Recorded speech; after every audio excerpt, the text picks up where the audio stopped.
Hello everybody, it's Mark here from The Guitar Marketplace. Today we have a semi-exclusive video to some degree.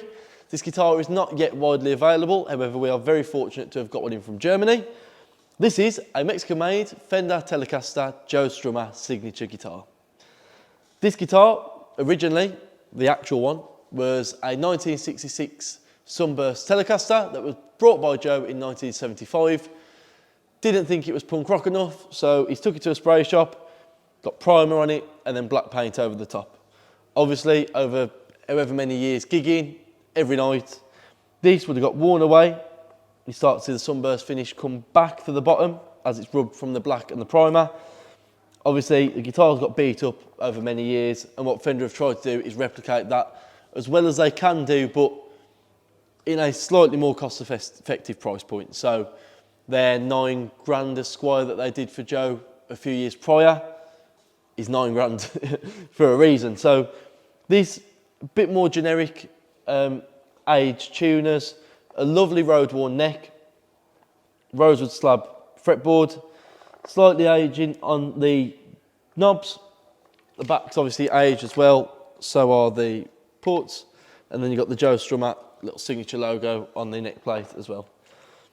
This guitar feels a little weird to the touch, should I say. So where the black paint is, you can feel it.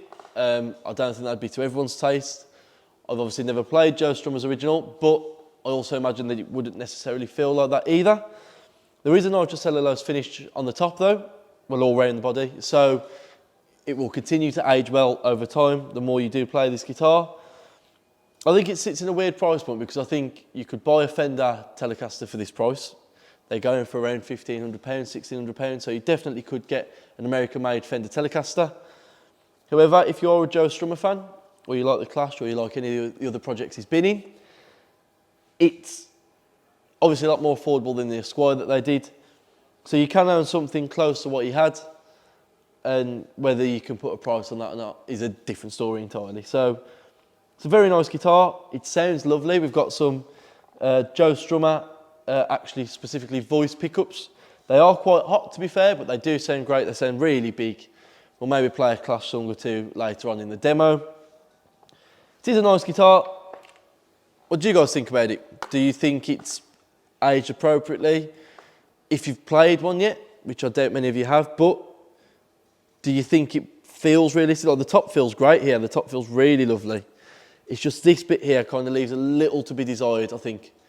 But the neck does feel great. I really like the neck. It's definitely a high point. The pickups sound great too. So it is a nice guitar. Let's get it plugged in. I'll show you a range of sounds, see what it can do, eh? See you in a second.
So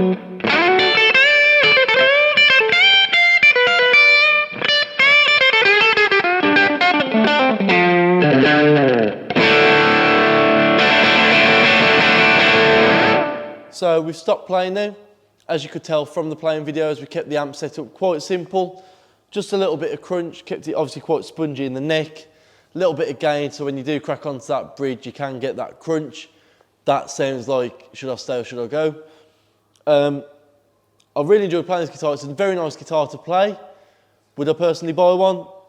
I always struggle with the whole signature guitar thing anyway. I think as a collector, then I understand it more.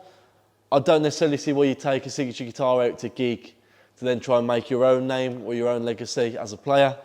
But what do you guys think? You know, do you think it's fair price for everything that they do to this guitar? Do you think it's underpriced? Do you think it's overpriced? Do let me know. Let's have a start discussion. Would you personally buy a signature guitar? All these things I'd love to know. So do let us know in the comments. My name has been Mark. We are the Guitar Marketplace. Take care and we'll hopefully see you soon.